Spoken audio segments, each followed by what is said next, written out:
Baik, Assalamualaikum warahmatullahi wabarakatuh. Waalaikumsalam warahmatullahi wabarakatuh. Kenapa nggak hilang gambarnya?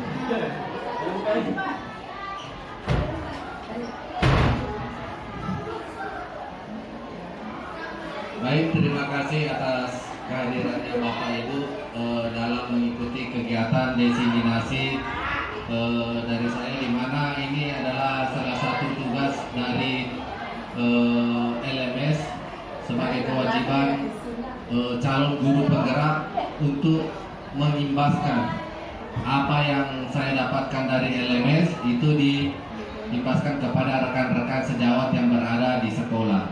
Baik Bapak Ibu, pertama-tama puji syukur kita panjatkan kehadiran Allah Subhanahu wa taala, karena atas berkat dan rahmatnya lah kita masih sempat diberikan kesempatan untuk berkumpul di tempat yang sangat sederhana ini guna untuk menyimak diseminasi aksi nyata modul 1.4 tentang budaya positif yang akan kita lakukan di sekolah kita. Bismillahirrahmanirrahim. Assalamualaikum warahmatullahi wabarakatuh. Waalaikumsalam warahmatullahi wabarakatuh. Baik Bapak Ibu, jadi saya perkenalkan dulu. Yang paling sebelah kiri adalah fasilitator saya, ini beliau Ibu Cahaya, berasal dari NRK. Jadi beliau yang menuntun, membimbing saya dalam proses calon guru penggerak. Yang di sebelah Kepala Sekolah Ibu Aji, yang ke sebelahnya lagi Ibu Astini. Beliau ini adalah pengajar praktik saya di Baru yang juga membimbing segala kegiatan saya di LMS. Kalau yang di sebelahnya tidak usah ditanya lagi, sudah dikenal. Iya. Jadi sebelumnya saya minta maaf Bapak Ibu, saya membuat ini dalam bentuk video saja, karena nantinya di dalam ada berupa tayangan video yang akan saya tampilkan tentang praktik budaya positif. Jadi tidak dalam bentuk PowerPoint.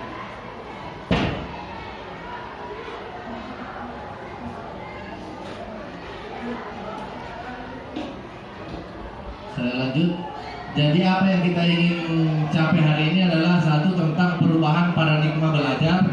Yang kedua, disiplin positif. Yang ketiga, nilai-nilai kebajikan. Yang keempat, kebutuhan dasar manusia. Yang kelima, motivasi perilaku manusia. Posisi kontrol guru, keyakinan kelas, segitiga restitusi. Luar biasa, banyak sekali Bapak Ibu. Jadi dimohon konsentrasinya, partisipasinya, kita berdiskusi bersama-sama. Yang mana Bapak Ibu kira-kira yang sangat penting sekali kita untuk bahas nanti dalam ke-8 poin ini, yang dimana semua nanti akan saya sampaikan. Tetapi yang menurut Bapak Ibu yang paling menarik perhatian Bapak Ibu yang mana? Baik, yang pertama kita masuk ke perubahan paradigma belajar. Pembelajaran dengan paradigma baru merupakan pembelajaran yang dirancang berdasarkan prinsip pembelajaran berdiferensiasi. Ini kata-kata berdiferensiasi sudah tidak asing lagi kita kenal, kita dengar. Saya lanjut Bapak Ibu. Nilai-nilai kebajikan ini yang kita harapkan ada pada anak didik kita dan diri kita. Nilai kebajikan adalah sifat-sifat positif manusia yang merupakan tujuan mulia yang ingin dicapai setiap individu. Nilai-nilai tersebut bersifat universal, meluas dan lintas bahasa, suku bangsa, agama maupun latar belakang.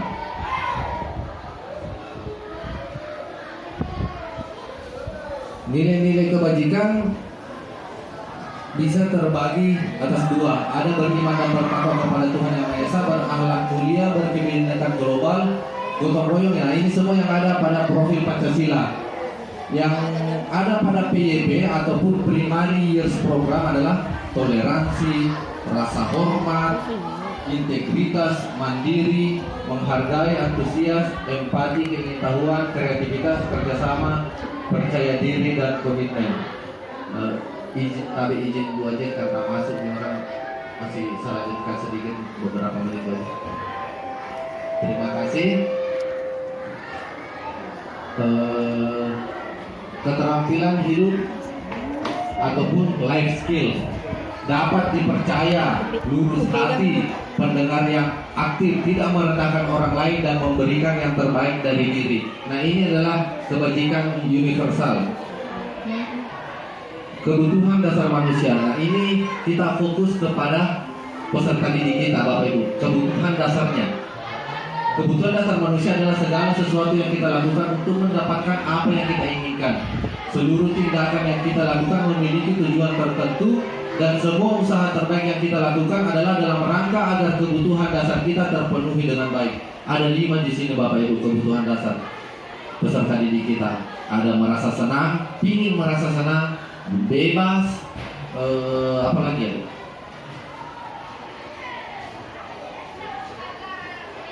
Nah, ini dia 5 kebutuhan dasar manusia. Ini yang perlu kita ketahui, yang diperlukan anak-anak kita. Terkadang dalam memenuhi kebutuhan dasarnya ini terdapat pelanggaran-pelanggaran yang dilakukan oleh anak-anak kita, di mana yang satu itu bertahan hidup, dan di mana dia kebutuhan dasarnya akan makanan, pakaian, tempat tinggal, keamanan, dan kesehatan. Nah, terkadang kita mendapati anak-anak kita di kantin maupun di kelas mereka makan, padahal kebutuhan dasarnya memang dia ingin memenuhi kebutuhan dasarnya adalah bertahan hidup, Bapak Ibu. Cuma kita perlu menuntut bahwa jangan Ki makan di dalam kelas, tetap Ki penuhi kebutuhan, tapi jangan di dalam kelas. Bukan juga langsung kita ini intervensi, karena peserta didik, karena murid-murid kita ini sedang memenuhi kebutuhan hidupnya dalam bertahan hidup, kebutuhan dasarnya. Yang kedua, kasih sayang dan rasa diterima. Rasa diterima, dipedulikan, berbagi, kerjasama, menjadi bagian dalam kelompok. Nah, terkadang siswa kita, kalau kita mengajar di dalam kelas, ada kita dapat siswa yang tidak terlalu aktif, ataupun selalu berpisah dengan temannya. Nah, terkadang juga kita guru melakukan siapa saja yang kita lihat yang aktif, itu tonji yang diperhatikan, itu tonji yang digali, dibantu terus. Padahal semua siswa sebenarnya ingin merasa diterima. Ketika seorang guru bercakap sederhana dengan murid yang kurang, itu dia akan merasa senang, Bapak Ibu. Walaupun hanya sekilas, dia akan merasa, wah ternyata saya dianggap juga, dianggap aja di kelas ini. Nah, itu akan muncul motivasi dalam diri anak. Jadi semua siswa setidaknya kita memberikan perhatian penuh. Jangan yang itu saja. Penguasaan. Nah, harga diri, keinginan untuk dianggap, memimpin, berprestasi, diakui dan didengar. Di sini juga terkadang kita mendapat pelanggaran kepada anak-anak kita. Biasa ada yang memukul temannya, biasa ada yang mengganggu, membuli. Padahal dia ingin itu sebenarnya membuktikan bahwa saya berkuasa di sekolah ini, saya berkuasa di kelas ini. Dia cuma mau membuktikan itu. Karena kebutuhan dasar manusia memang ada penguasaan. Dia cuma ingin memperlihatkan, tetapi kita juga sebagai guru harusnya membimbing bahwa caranya ini anakku salah. Yang baiknya itu kalau ingin kita dilihat berkuasa, bagaimana cara kita memimpin suatu kelompok dalam belajar. Contohnya dia yang mempresentasikan dalam satu kelas, umpamanya ada yang mengikuti perlombaan, baik perlombaan di dalam sekolah maupun tingkat SMP. Nah, ini penguasaan yang ini juga sebenarnya masuk, dan kita sebagai guru harus menuntun anak supaya tidak keluar dari ranah-ranah positif. Karena anak-anak berbeda, ada yang ingin merasa dikuasai, jadi mau dibilang jago. Kebebasan, mandiri, memiliki pilihan, mencoba hal baru, mampu mengendalikan arah diri. Nah, ini yang kita sebagai guru mempunyai tantangan yang sangat susah di sini. Karena anak-anak maunya bebas. Bebas, kalau kita juga berikan ke anak-anak bebas, bebas salah-salah. Maunya belajar ini, maunya belajar itu, maunya cara belajar, gaya belajarnya ini. Akhirnya ribut, tidak kondusif di dalam kelas karena bebas. Jadi kita juga perlu memberikan batas-batas kebebasan kepada anak-anak untuk belajar. Jangan dikekang juga Bapak Ibu. Harus kerjakan di halaman ini. Cari saja jawabannya di dalam buku. Padahal banyak bisa diambil. Bisa ke perpustakaan, bisa cari di HP jawabannya, bisa saling nyontek. Tetapi dibatasi. Bilang nanti coba ke perpustakaan cari jawabannya. Jok mana nih? Pergi semua ke perpustakaan, akhirnya tidak kondusif lagi. Padahal mereka ingin memberikan kebutuhan dasarnya itu untuk bebas mau belajar gaya apa. Kita sebenarnya guru memang fokusnya ke murid, bukan lagi kita yang fokusnya murid. Cuma kita bagaimana caranya membatasi supaya kebebasannya ini tidak terlalu bebas. Tapi memang harus dibebaskan apa yang dia mau. Yang terakhir adalah kesenangan. Nah, anak-anak itu senang kalau dia merasa senang. Siapa sih tidak suka merasa senang? Baik sedihnya hidupnya itu kalau tidak bisa senang-senang. Jadi terkadang kita melihat pelanggaran-pelanggaran yang dilakukan oleh anak-anak. Tetapi di situ masuk Tommy senang, masuk Tommy bebas. Tetapi kita juga guru harus bisa mengontrol, memperhatikan anak-anak. Karena apa akibatnya? Properti, sarana dan prasarana di sekolah kita kalau terlalu bebas, jadinya rusak Bapak Ibu. Karena dia merasa dibebaskan jadi. Tapi perlu dikontrol. Apa nih kalau satu nama ini kita pintu hantam-hantam, papan tulis pukul-pukul, nanti main genderang meja, menulis di atas meja. Nah ini karena terlalu bebasnya.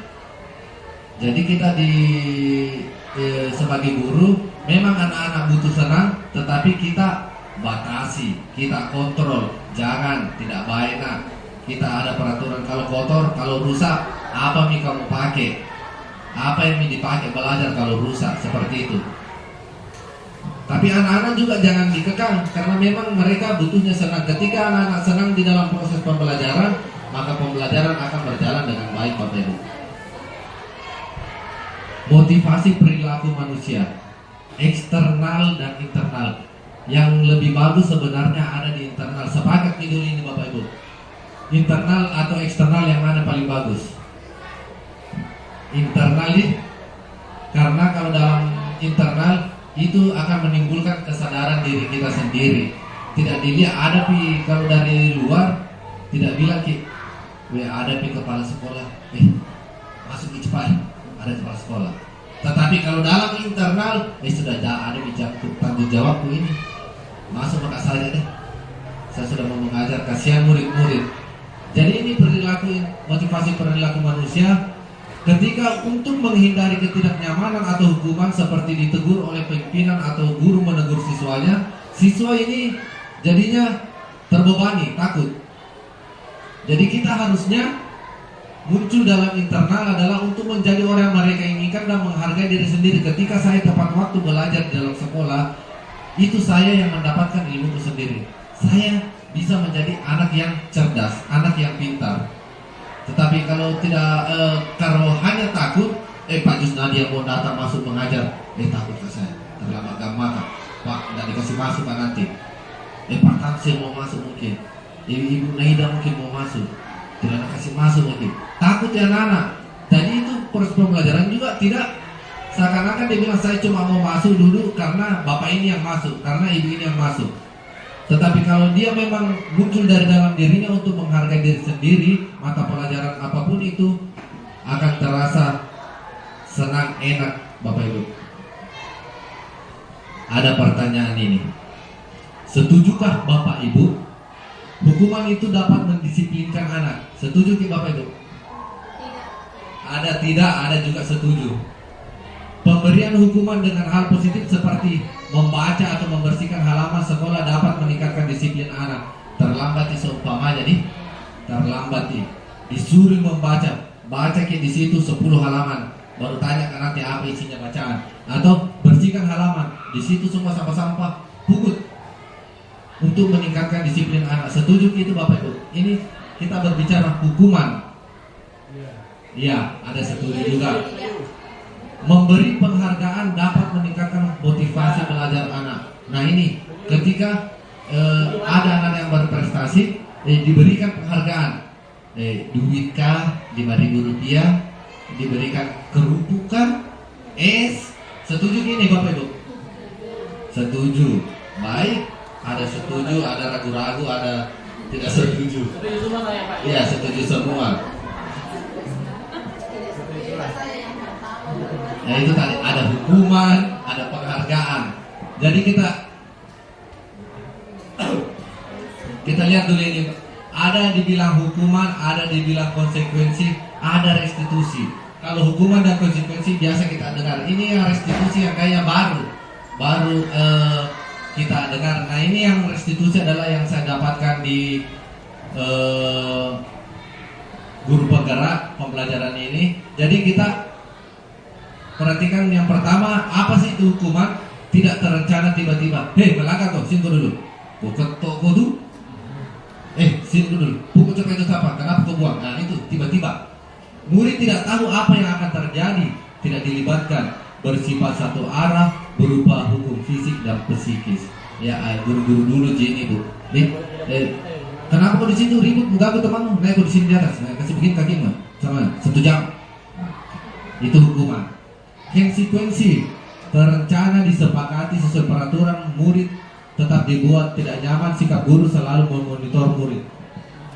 Konsekuensi biasanya berasal dari peraturan-peraturan yang kita buat. Sudah kita dulu buat peraturan, contohnya nih. Sudah kita dulu tuh bilang buat peraturan, siapa yang ada sampah di lacinya membayar 2.000. Siapa yang tidak menyumbang 1.000, minggu depan jadi 3.000. Nah, ini konsekuensi. Biasa ditanya baru anak-anak bilang, iya Pak. Padahal beratnya kesini itu suaranya bilang iya Pak. Restitusi. Nah ini yang ke restitusi, proses menciptakan kondisi bagi murid untuk memperbaiki kesalahannya. Jadi ketika kita mendapatkan kesalahan, tidak langsung dihukum, tidak langsung diberikan konsekuensi, ditanya dulu. Ribet juga sebenarnya. Kita ini kenapa ini? Tapi ya memang seperti itu Bapak Ibu. Proses kolaboratif yang mengajarkan murid untuk mencari solusi sendiri. Jadi ketika anak-anak bersalah, baiknya kita sebenarnya Bapak Ibu ditanyakan walaupun tidak ada hukuman, jangan berikan hukuman, ditanyakan agar berikutnya tidak melakukan perbuatan seperti itu. Kita tidak apa-apa melihat sampah, guru bertingkah, tidak apa-apa. Itu memang fungsinya guru adalah ditiru dan digugu. Ada sampah, tidak apa-apa kita yang pungut. Kita pungut di depannya. Begitu terus, memang tidak instan Bapak Ibu. Ada di guru tuh, memang tidak instan. Tetapi terkadang ada di antara teman mereka, kenapa itu Bapak Guru atau Ibu Guru mulia di situ mempungut? Malu kita di kelas, ada juga seperti itu. Jadi memang dibutuhkan kesabaran untuk mendidik anak-anak, bukan langsung diberi. Kenapa kotor depan kelas tak? Pungut ki. Tetapi diberikan pemahaman bahwa apabila sekolah kelasmu begini, kamu sendiri yang merasakannya kotor, mana enak belajar seperti itu. Siapa yang sekarang menyapu, tolong bertanggung jawab, karena besok juga teman yang lainnya akan mendapatkan giliran. Toh tidak dia setiap hari. Nah itu restitusi Bapak Ibu. Kan tidak kelihatan ya. Tadi setelah kita melihat hukuman dan konsekuensi, ada beberapa tindakan guru di sini Bapak Ibu. Mau dibedakan nih, yang mana dibilang hukuman, yang mana dibilang konsekuensi. Mencatat 100 kali dalam buku 100 kali di dalam buku kalimat saya tidak akan terlambat karena terlambat ke sekolah. Udah catat 100 kali itu. Itu termasuk hukuman. Maka kita hukuman. Mengelilingi lapangan basket 2 kali karena terlambat hadir di sekolah. Hukuman atau konsekuensi? Hukuman lagi. Murid diminta untuk push up 15 kali karena tidak menggunakan masker ke sekolah. Hukuman, konsekuensi. Hukuman juga. Menggantikan kertas tugas teman yang telah dicoret-coret. Konsekuensi, masuk di konsekuensi. Membersihkan tumpahan air di meja tulis karena tersenggol pada saat belajar. Konsekuensi. Meminta murid tidak mengenakan sepatu seharian di sekolah karena mengenakan sepatu hitam, yang seharusnya mengenakan sepatu putih tapi dia salah, akhirnya disuruh buka sepatu. Hukuman. Mengelilingi lapangan basket 2 kali karena terlambat 10 menit pelajaran PJOK. Konsekuensi. Baik, kita lihat jawaban tak Bapak Ibu. Konsekuensi kalau ada perjanjiannya? Iya.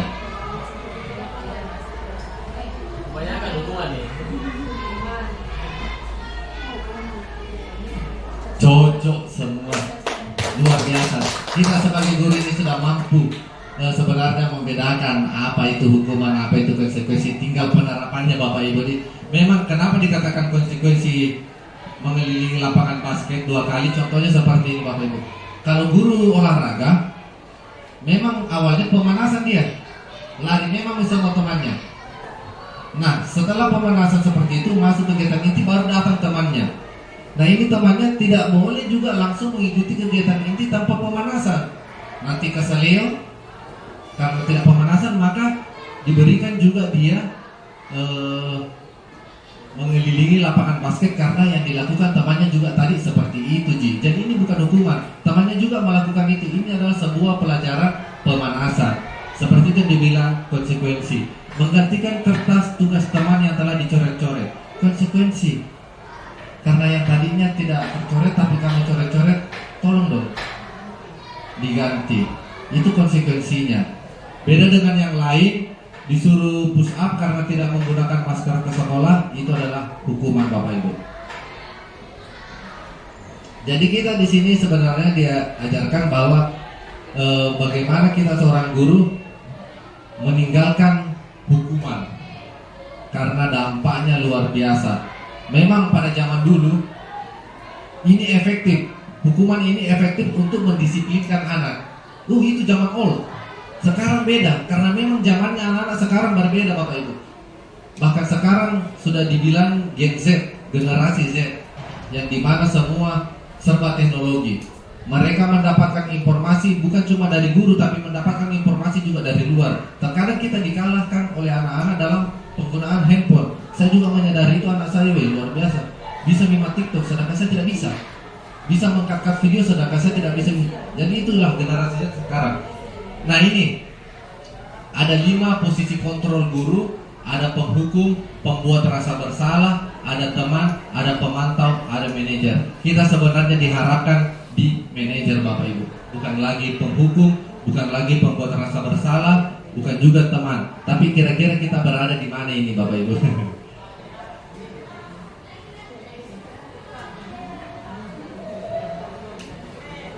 Ada kasus supaya kita bisa membedakan yang kelima tadi, posisi kontrol guru yang sekarang ada di dunia pendidikan.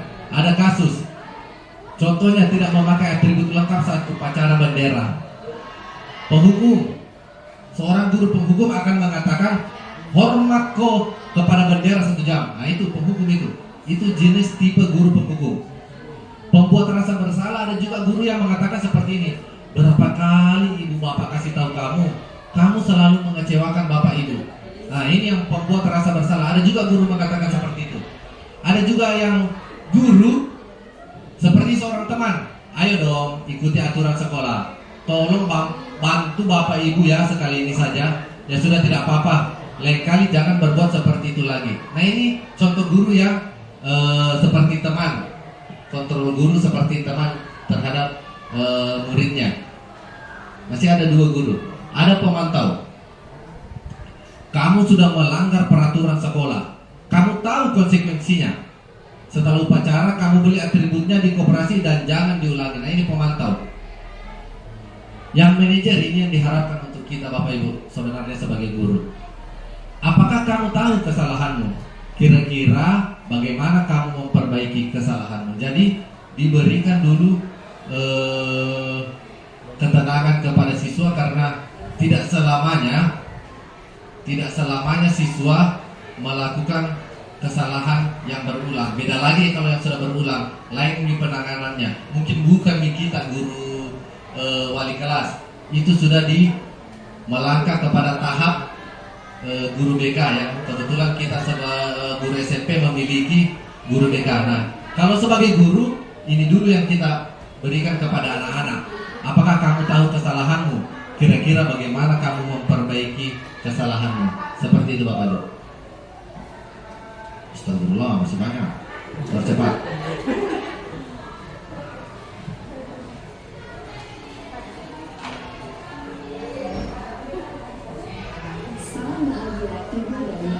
Baik, di sini ada video perlakuan seorang guru terhadap 5 posisi kontrol. Bisa kita lihat Bapak Ibu, bagaimana perlakuan seorang guru, yang mana kira-kira kita di situ. Menurut pribadi kita, oh saya masuk di guru seperti ini. Saya mau rubah deh, jangan lupa jadi seperti itu ya. Itu dia Ibu.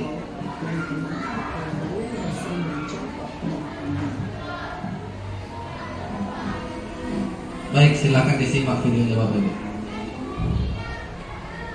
5 posisi kontrol itu adalah 1. Posisi penghukum, 2. Posisi pembuat merasa bersalah, 3. Posisi teman, 4. Posisi pemantau atau monitor, dan 5. Posisi manajer. Untuk lebih memahami kelima posisi tersebut, mari kita saksikan kasus Naren yang terlambat hadir 20 menit di sekolah dan melihat bagaimana kelima posisi kontrol dalam menghadapi masalah tersebut. Nah, ini guru sebagai posisi penghukum.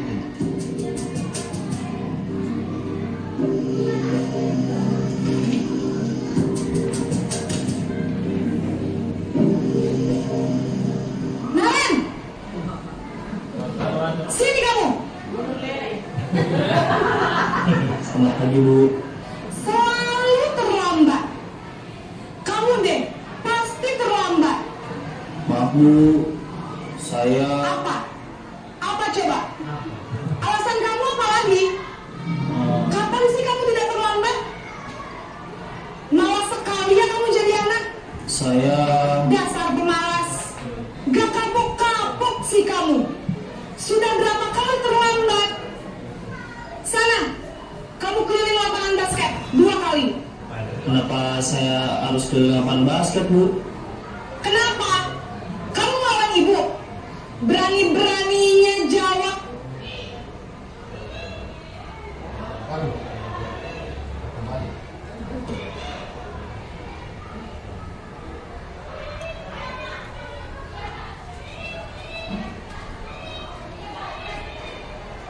Dalam resik posisi pembentuk menipis.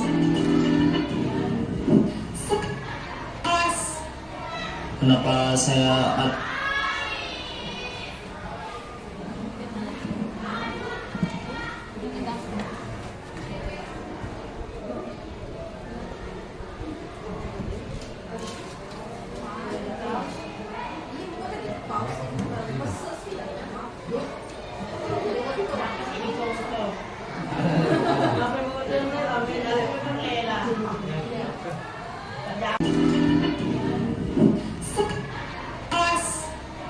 kenapa saya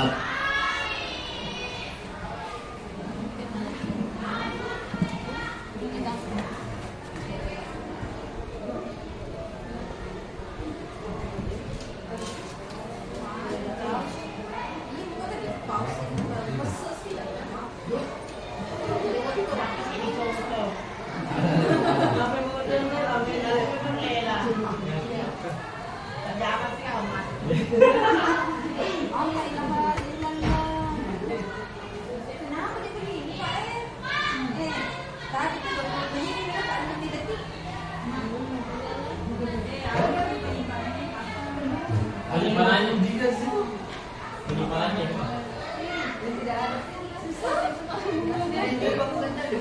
Tidak ada sih yang bunyi Pak.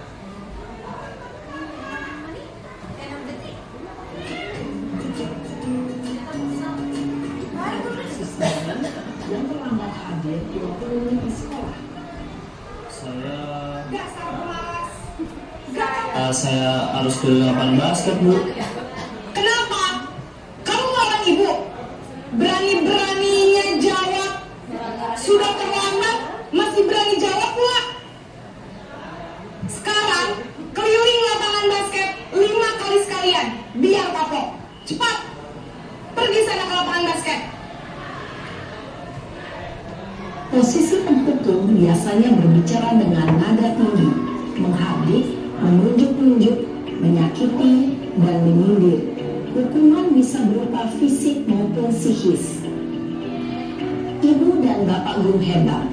Dampak yang terjadi pada murid ketika guru berada pada posisi penghukum adalah murid cenderung akan memberontak, bahkan menyimpan dendam.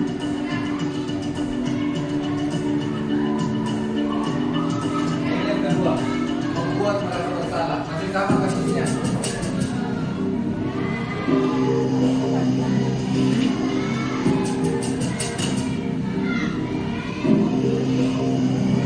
Naren!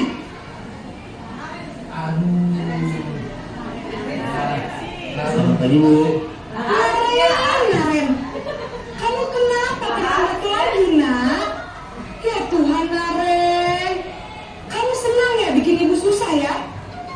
Kalau kamu terlambat lagi, nanti ibu yang ditegur bapak kepala sekolah, nak. Disangka ibu tidak bisa membina kamu. Duh, gimana ini? Maaf Bu. Gusti Naren, kamu suka ya kalau ibu ditegur bapak kepala sekolah? Terus, sekarang ibu harus tulis apa nih buku absen? Akibatnya anak-anak merasa bersalah. Oke, ibu harus apa coba? Maaf Bu. Maaf sekali. Ya sudah, lain kali jangan bikin ibu susah lagi ya nak ya. Ibu tidak mau lagi terus. Bisa jantungan kalau ibu ditegur bapak kepala sekolah. Sana cepat kelas. Maaf ya Bu. Maaf sekali. Posisi pembuat rasa bersalah berbicara dengan nada tenang, cenderung lembut. Namun kata-kata yang diutarakan membuat murid merasa menjadi orang yang gagal, memandang buruk dirinya sendiri, merasa tidak berharga, dan tidak sanggup membahagiakan orang lain. Ketika guru mengambil posisi pembuat rasa bersalah, murid akan menganggap dirinya yang bersalah dan ia akan menyimpan emosi negatif tersebut di dalam dirinya. Ya, guru sebagai posisi teman. Minimal ada begitu di sini.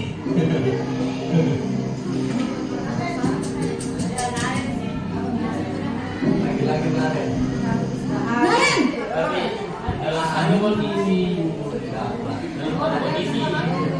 Selamat pagi Bu. Wah, sudah jam berapa ini nak? Terlambat lagi ya sayang. Iya Bu.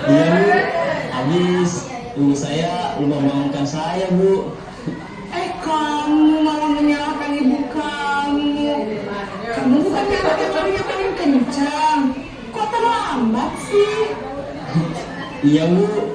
Saya memang terlambat bangun tadi.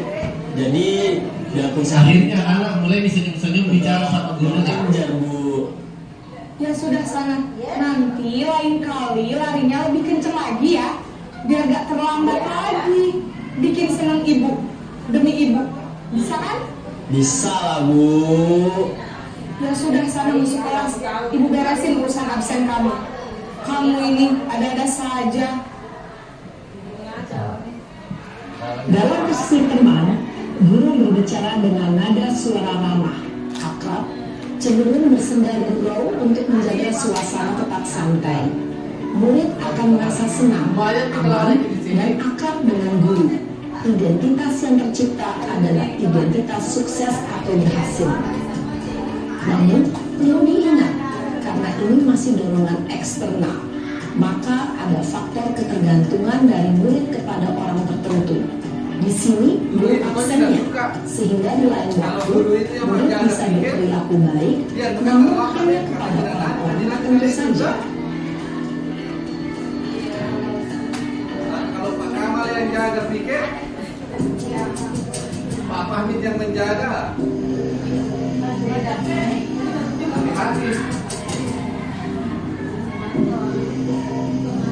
Naren!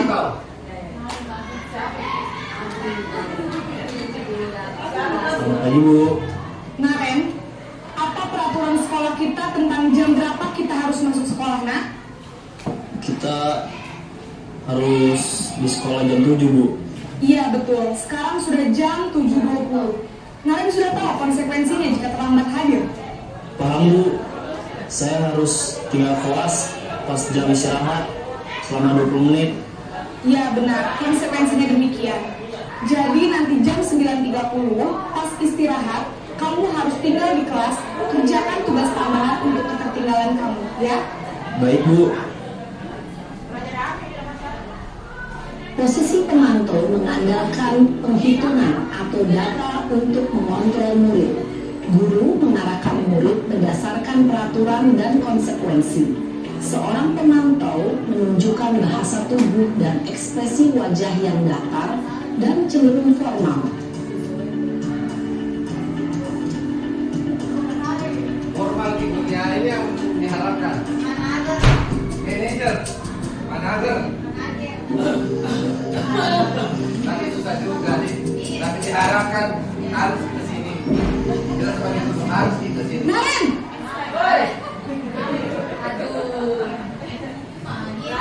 Selamat pagi, Bu. Selamat pagi, Naren. Maaf, Bu. Saya terlambat. Iya, sekolah masuknya jam 7, sekarang sudah jam 7.20. Jadi sekarang bagaimana ini, Naren? Maaf, Bu. Saya lupa setel alarm saya semalam. Baiklah, menurut kamu, keyakinan sekolah yang mana yang perlu kamu Nah tingkatkan? ini harus stabilkan dulu anak-anak. Menghargai diri sendiri dan orang lain mungkin, ya, Bu. Setuju. Jadi, apakah Naren meyakini prinsip saling menghormati tersebut? Iya, Bu. Kenapa itu? Itu, Bu. Iya, ini kan contoh ilusi tapi diharapkan seperti itu. Kalau ditanyakan distabilkan dulu perasaannya supaya bilang, terlambat bersalah, mati nanti, tapi distabilkan dulu. Bisa dengan kata-kata seperti apa? Ini bisa dicontoh. Kebetulan mungkin ini muridnya pintar. Bagaimana murid yang tidak pintar dihadapi? Ya tergantung bagaimana caranya stabilkan keadaannya dulu anak-anak supaya bilang, bisa saja seperti ini. Bapak juga waktunya sekolah terlambat pergi. Bisa, Bu.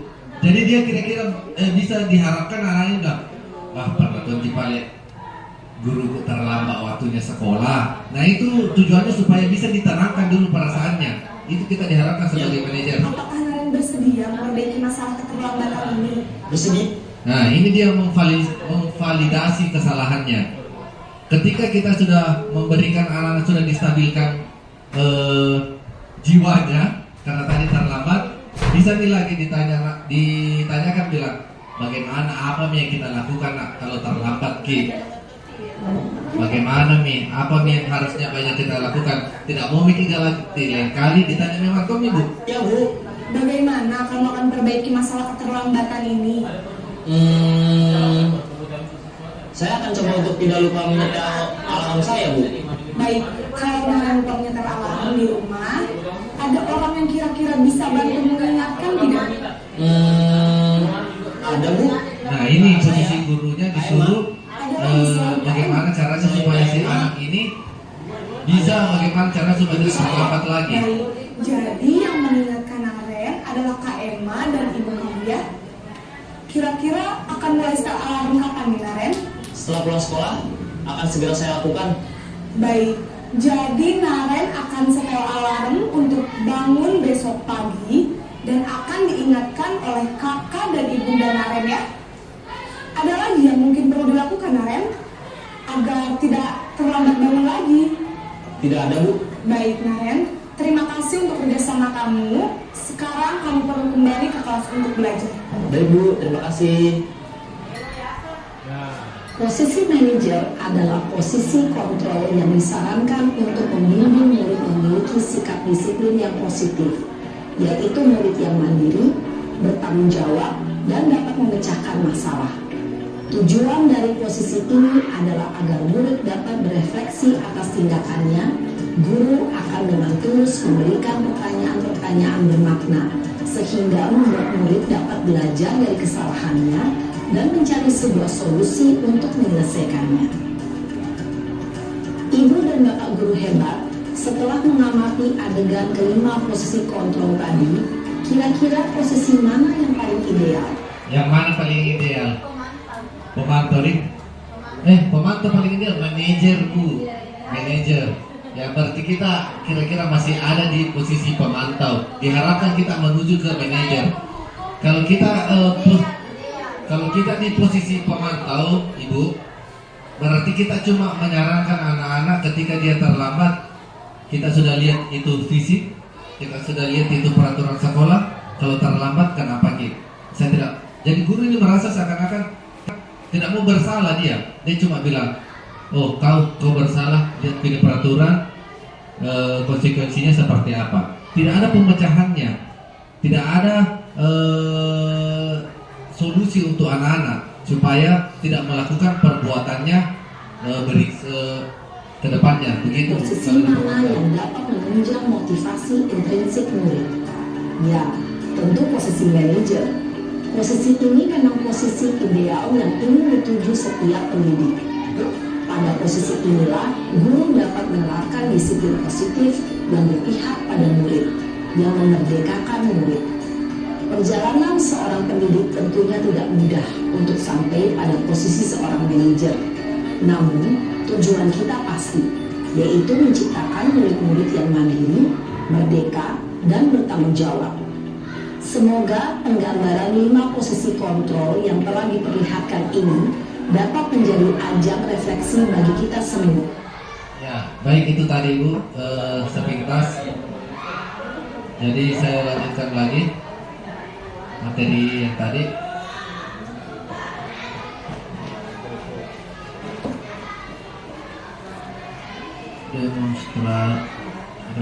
Diseminasi. Saya masuk ke sini saja karena tadi nyangkut.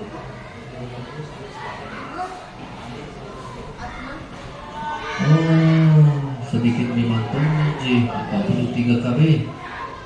Guna ini berarti memang tidak masuk semua di. Ya, nanti diubah.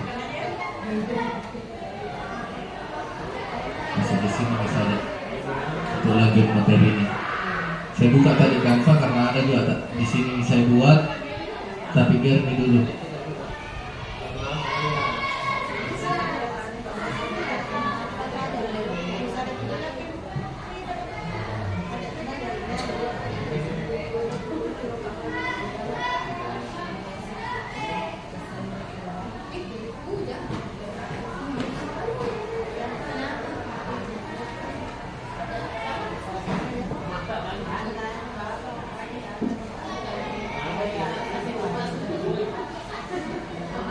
Masih nih sampai nih tadi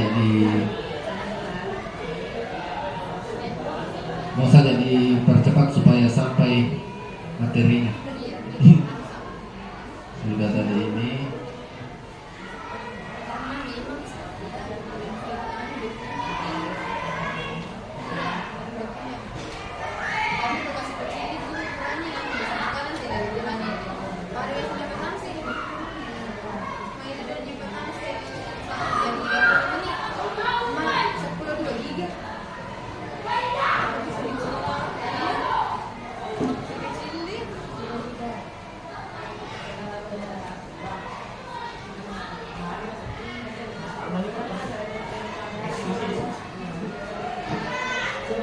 Nah, coba kita sama-sama diskusi soal ini, Bu. Posisi kontrol apakah aku? Kan tadi ada 5, Budi? Kadang-kadang Pak, Ada kita tadi. itu dalam posisi yang berbeda-beda. Iya. Coba kira-kira kalau menurut kita ini, kalau kita mengatakan saya kecewa sekali sama kamu, sesuai tadi materi itu masuk di mana? Merasa bersalah. Iya, betul. Kamu tidak pernah benar melakukannya. Bersalah juga. Kamu tidak pernah benar. Ada 5 tadi tuh, penghukum, pembuat rasa bersalah, teman, pemantau, dan manajer. Kamu tidak pernah benar melakukannya. Pemantau, bisa juga penghukum. Apa rencanamu untuk menyelesaikan masalah ini? Dan manajer ini. Baik Bapak Ibu, ayolah lakukan demi Bapak Ibu ya. Teman, kamu tidak pernah mendapat nilai jika tidak mengerjakan tugas. Konsekuensi, ada konsekuensinya. pemantau kira-kira Bapak Ibu nih? Pemantau. Iya, saya kira 5 posisi kontrol guru ini Bapak Ibu sudah paham kira-kira di mana posisi kita dan apa yang kira-kira yang kita mau menuju ke manajer. Berikutnya Bu, kita gas saja. Mengapa keyakinan kelas? Mengapa bukan peraturan kelas? Ada lagi 2, yang dimana kita semua mengetahui bahwa kita selalu membuat peraturan kelas. Biasanya wali-wali kelas melakukan semua seperti ini. Tetapi itu sebaiknya diganti dengan keyakinan kelas Bapak Ibu. Apa sih bedanya? Keyakinan kelas itu dibuat berdasarkan kesepakatan siswa dengan guru. Beda dengan peraturan kelas.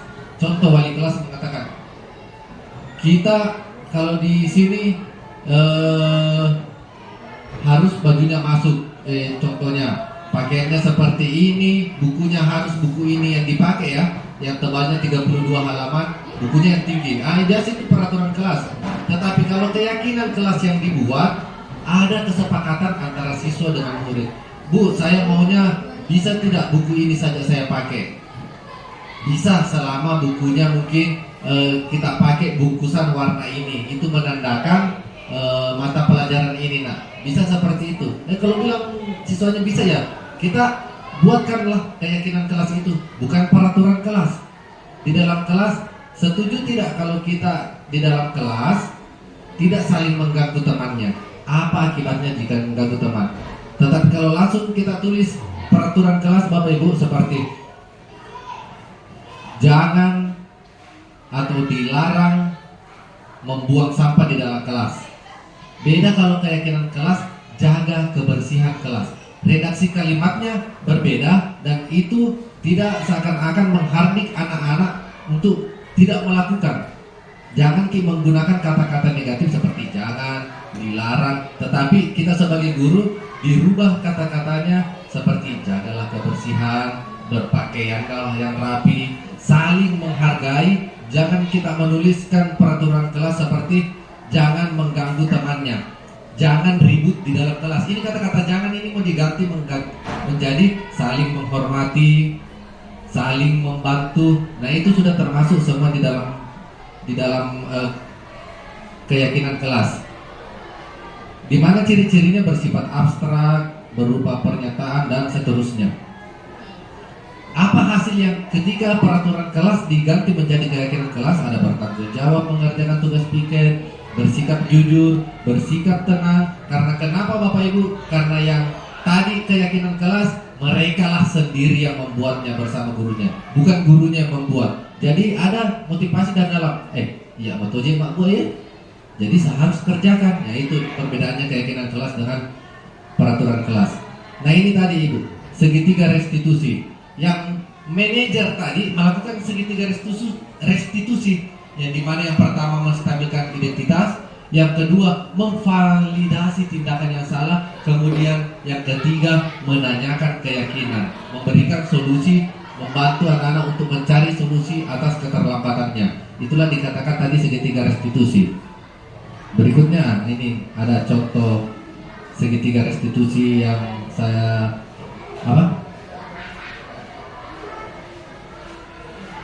sempat lakukan dalam kelas di dalam sini. Bagaimana kan dibilang posisi kita sebagai manajer. Saya lihatkan lagi satu video Ibu sebelum kita selesai.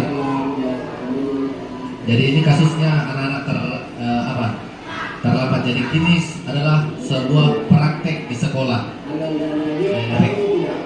Contohnya di nama dan adegan direkayasa. Jangan ada.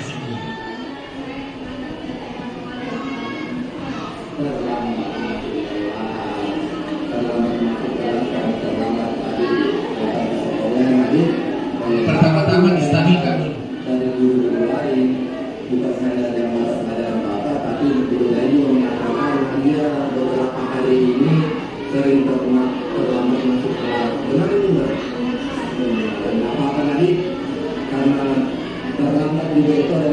Pertanyaannya bagaimana nih kalau Haris yang dihadapi di situ?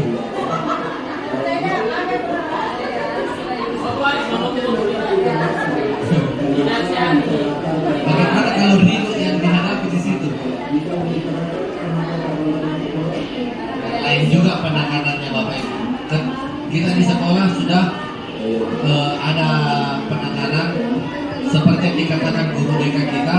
mulai guru dulu.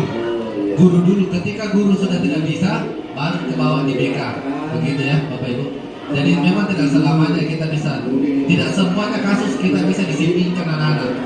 Ada banyak kasus-kasus besar, merusak properti itu kasus besar, tidak bisa wali kelasnya segitiga restitusi. Membuli temannya tidak bisa juga. Itu akan kita berikan kepada guru BK yang ada di sekolah kita.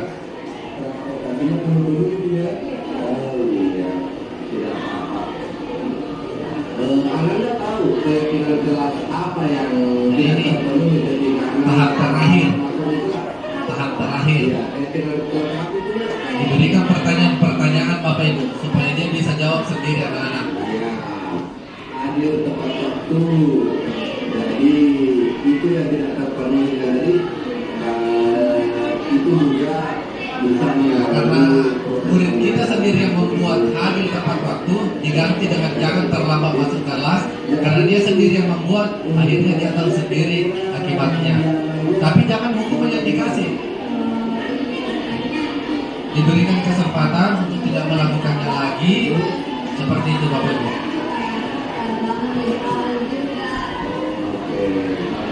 Kemudian bisa akhirnya bisa mengubah alat transportasi lebih cepat kembali, jadi tidak terlambat. Lalu kapan kira-kira mau dilaksanakan itu? Oke, baik, bagus sekali. Jadi kita tunggu saja bagaimana perilaku kehadiran Anda besok hari nanti. Kita melihat mudah-mudahan bisa berubah tadi. Iya, bisa berubah karena tepat waktu dalam kelas itu kan juga adalah keyakinan yang Anda buat sendiri supaya bisa tetap mematuhi keyakinan kelas yang Anda buat sendiri. Terima kasih. Itu saya mungkin Bapak sampaikan, kita mungkin bisa lihat besok apakah Anda tidak terlalu belajar atau tidak. Terima kasih. Jadi ini adalah salah satu contoh seorang guru memberikan segitiga restitusi kepada muridnya. Yang pertama tadi menstabilkan identitas. Bisa kata-katanya seperti ini Bu, berbuat salah itu wajar nak. Bisa juga mengatakan tidak ada manusia yang sempurna. Ini distabilkan dulu. Ibu bapak juga pernah melakukan itu akhirnya.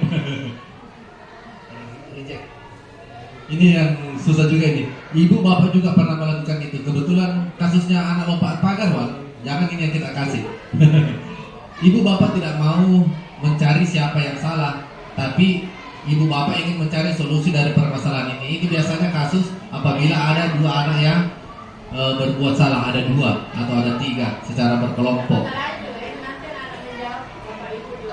Ya, ini tergantung kasusnya, diperhatikan kasusnya. Jangan juga asal jawab. Bapak juga pernah lompat pagar, bapak juga pernah terlambat, gitu nih. Kamu berhak merasa begitu ya. Ini kata-kata yang bisa kita ambil Ibu. Validasinya adalah berupaya memenuhi suatu kebutuhan siswa. Kamu pasti punya alasan kenapa kamu melakukan hal itu. Nah, contoh tadi terlambat, mungkin alasannya mobil penuh-penuh, atau terlambat bangun, atau tidur kembali. Bisa juga kita mengatakan, padahal kamu bisa melakukan hal yang lebih buruk dari ini. Ini kalau bertengkar anak-anak, ditanya dulu bilang, jengkel sekali tadi Pak, mumiku pukul temanku gara-gara saya diejek, tapi saya tahan-tahan dia. Ini bisa kata-katanya, padahal kamu bisa melakukan hal yang lebih buruk dari ini ya, dia tahan-tahan gitu. Yang terakhir dari segitiga restitusi, menanyakan kepada anak didik kita adalah apa yang keyakinan kelas kita ketika kamu terlambat, ketika kamu mencoret-coret teman, ketika kamu mencoret buku teman, ketika kamu ribut dalam kelas. Nah ini, jadi ketika kita sudah melakukan segitiga restitusi, setidaknya kita sudah masuk di dalam posisi kontrol dulu sebagai manajer Bapak Ibu. Yang ada kasus ini ke slide kedua dari terakhir, kita lihat bagaimana caranya ya supaya jelas. Ibu Dani sedang menjalankan pelajaran bahasa Inggris di papan tulis. Namun namun belum memperhatikan, namun ibu mungkin sini. Namun ibu memperhatikan bahwa Fajar malah tidur-tiduran dan tampak acuh tak acuh. Oh iya. Fajar coba jawab, kemudian gurunya mengatakan seperti ini. Karena dia lihat ini tadi Fajar tidur.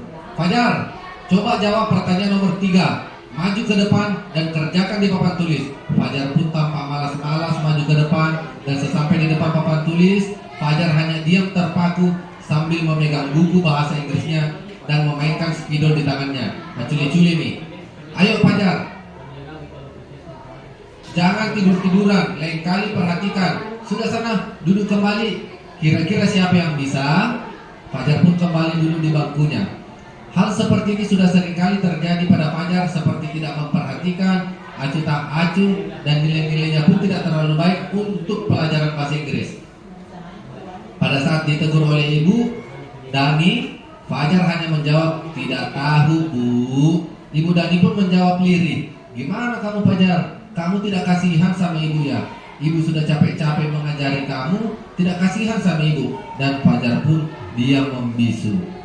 Nah, terakhir sebelum selesai kita lihat tadi ada posisi kontrol guru dan ada kebutuhan dasarnya anak-anak, kebutuhan dasar manusia. Yang pertama, Ibu Dani ini posisi kontrolnya apa yang diambil Ibu Dani dalam pendekatannya kepada Fajar? Membuat rasa bersalah. Masih di nomor 2 Bapak Ibu ya. Jadi kasus tadi baik kita sudah memahami kelima posisi kontrol guru. Jadi yang dilakukan tadi itu adalah membuat merasa bersalah. Jadi sebaiknya kita menuju ke posisi manajer. Yang kedua, membaca sikap Fajar, kira-kira kebutuhan apa yang diperlukan oleh Fajar. Fajar kebutuhan tadi bertahan hidup, kesenangan, kebebasan, penguasaan, dan rasa dicintai. Kira-kira tadi Fajar yang hanya tidur ketika pembelajaran bahasa Inggris, kemudian disuruh naik di papan tulis menjawab tidak bisa. Kira-kira kebutuhan apa yang sedang dilakukan si Fajar ini Bapak Ibu? Apa menurut tak? Dia membutuhkan sebenarnya kasih sayang. Iya, tidak mesti juga ada 2, bisa 2, bisa 3. Mau diperhatikan, berarti rasa kasih sayang itu juga. Mau senang. Jadi bagaimana sebenarnya seorang guru supaya siswanya ini sebenarnya senang? Mungkin kita sebagai guru harus membuat metode-metode pembelajaran yang menarik supaya Fajar juga tertarik dengan bahasa Inggris. Jangan itu terus saja. Mak guru bahasa Inggris ki. Nasuruh ni marloki.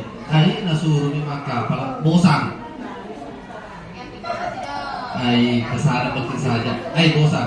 Lo bawa nama absen. Nah.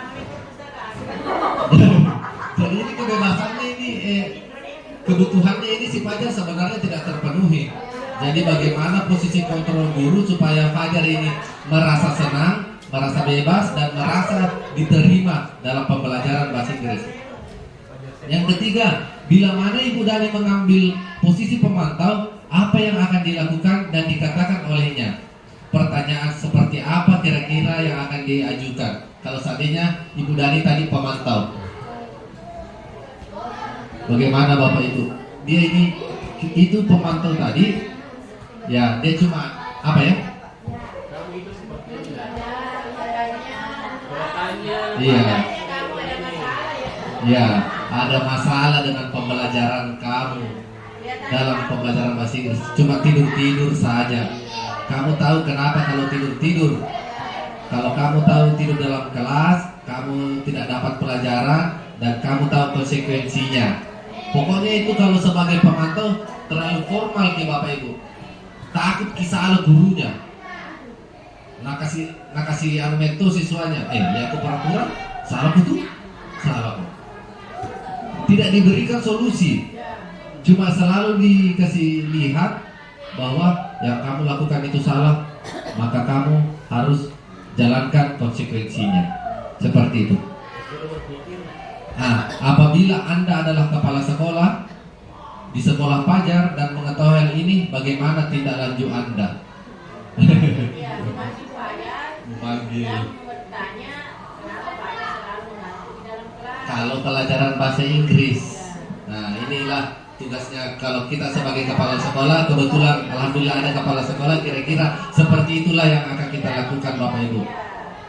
Jadi kalau dipanggil juga dengan kepala sekolah, biasanya anak ini sudah merasa ingin, oh ternyata saya diperhatikan Kak Jipale, ternyata saya merasa diterima. Jadi saya dipanggil untuk bagaimana menyelesaikan masalah saya di dalam kelas. Mungkin ketika dipanggil kepala sekolah jawabannya berbeda ketika dipanggil dengan gurunya. Mungkin ketika kepala sekolahnya dia bisa menuangkan segala apa sebenarnya yang dia mau ketika belajar bahasa Inggris, dibanding ketemu dengan guru bahasa Inggrisnya dia mau bilang tapi takut. Sebagai penghukum, apa kamu jawab lagi, sudah tahu salah mau jawab lagi. Gara-gara kasusnya tadi Naren Bapak Ibu. Tapi beda kalau kepala sekolah, biasanya anak itu dia tahu kira-kira dia bisa mengeluarkan semua unek-uneknya kalau bertemu sebagai kepala sekolah. Baik Bapak Ibu, itulah tadi materi yang sempat pada hari ini saya bawakan. Semoga kita semua bisa berada di posisi kontrol guru yang kita idam-idamkan, yaitu sebagai manajer, dengan mengetahui kebutuhan-kebutuhan dasar anak didik kita, sehingga anak didik kita bisa terciptanya disiplin positif yang tumbuh dari dalam diri anak sendiri, bukan tumbuh karena adanya ancaman dan hukuman, bukan tumbuh karena adanya ketakutan dari pihak luar, bukan tumbuh karena adanya nanti dia mau melakukan sesuatu ketika diberi penghargaan baik berupa barang ataupun seperti apa. Cukup sebenarnya kita sebagai guru cukup cuma memberikan penghargaan, pujian. Tetapi dalam pemberian pujian pun jangan kepada hanya guru-guru tertentu. Berikan juga pujian walaupun bukan dulu pintar anak ini yang tidak pernah seumpamanya menjawab, yang tidak aktif dalam kelas. Cukup saja juga mungkin diberikan motivasi. Bisa kamu tunjuk temanmu nak siapa yang bisa jawab. Terima kasih anak Fajar, kamu sudah bisa menunjuk. Walaupun dia bukan menjawab tetapi berpartisipasi dalam kelas yang tadinya tidak aktif, itu berupa suatu penghargaan.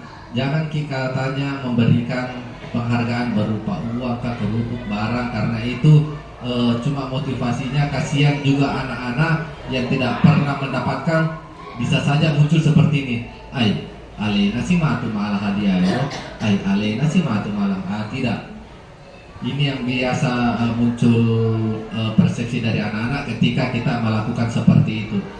Tidak mau kasih saya menjawab, tidak ada hadiahnya. Nah, ini gara-gara sering memberi hadiah. Tapi kalau memberikan pujian itu juga sudah cukup, dan anak-anak bisa merasa senang dengan hasil yang diperolehnya. Terima kasih Bapak Ibu telah meluangkan waktunya untuk mengikuti diseminasi saya.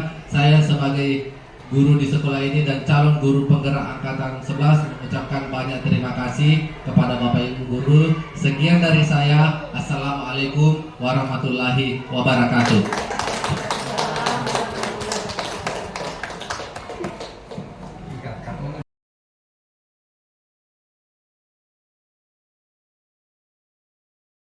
Terapkan budaya positif di sekolah penting dalam mendisiplinkan siswa, karena mendorong perilaku baik melalui penghargaan dan penguatan positif. Membangun lingkungan yang menghargai, saling menghormati, dan menciptakan rasa tanggung jawab pribadi yang lebih efektif dibandingkan pendekatan disiplin yang hanya berfokus pada hukuman. Terima kasih. Sisi kontrol guru penting dalam mendisiplinkan siswa karena membantu guru mengatur interaksi dan pendekatan disiplin dengan tepat. Menjaga otoritas tanpa mengintimidasi, meminimalkan gangguan, serta menciptakan suasana kelas yang terstruktur dan kondusif untuk belajar.